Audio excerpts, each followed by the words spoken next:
네, 세계 증시와 우리 증시를 짚어보는 시간 3분 증시입니다. 연합인포맥스 권용욱 기자 나와 있습니다. 어서 오십시오. 안녕하십니까? 네, 먼저 간밤에 미국 증시부터 정리를 해주시죠. 네, 간밤 뉴욕 증시는 4월 소비자 물가지수 발표 내용을 소화하며 혼조세로 마감했습니다. 네, 마감가를 살펴보면 다우지수는 전장보다 0.09% 내렸고요. S&P 500 지수는 전장 대비 0.45%, 나스닥 지수는 1.04% 각각 올랐습니다. 미국 노동부에 따르면 4월 소비자 물가지수 CPI는 지난해 같은 달보다 4.9% 올라 전문가 전망치이자 3월 기록인 5% 상승을 밑돌았습니다. 이번 수치는 최근 2년 만에 가장 낮은 상승률이기도 했습니다.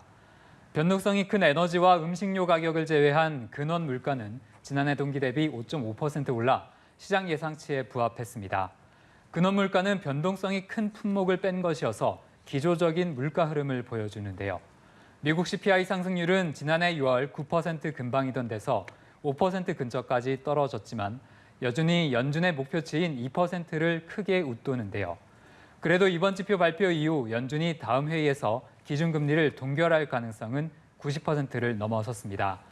간밤 미국 국채금리도 하락했는데요. 인플레이션 압력이 낮아진 데 따라 채권 시장이 안도했기 때문입니다.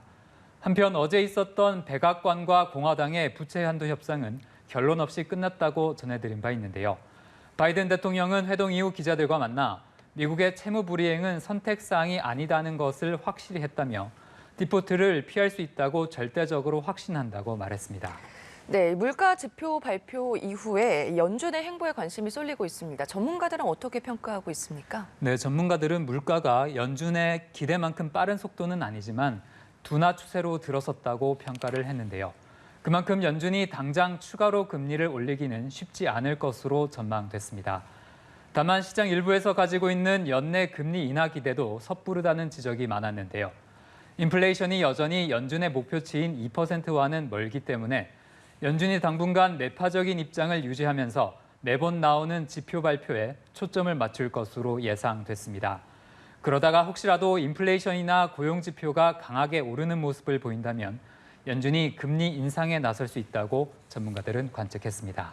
네, 간밤에 나스닥 지수는 크게 올랐는데 이 내용도 짚어주시죠. 네, 간밤 미국 채권 금리가 물가 지표에 안도하며 하락했는데요. 금리에 민감하게 반응하는 기술주가 금리 하락에 도움을 받아 껑충 뛰었습니다.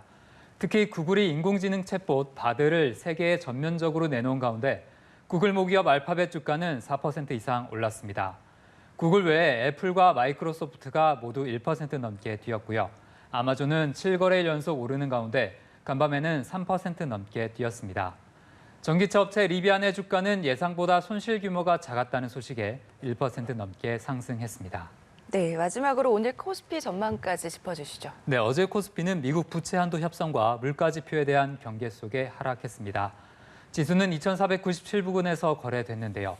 오늘 코스피는 미국 소비자 물가지수 내용을 소화하며 강보합권에서 출발할 것으로 전망됩니다. 특히 미국 기술주가 일제히 오른 데 따라 국내 증시도 관련 업종 위주로 매수세가 들어올 수 있겠습니다. 네, 3분 증시 지금까지 연합인포맥스 권용욱 기자와 함께했습니다. 고맙습니다.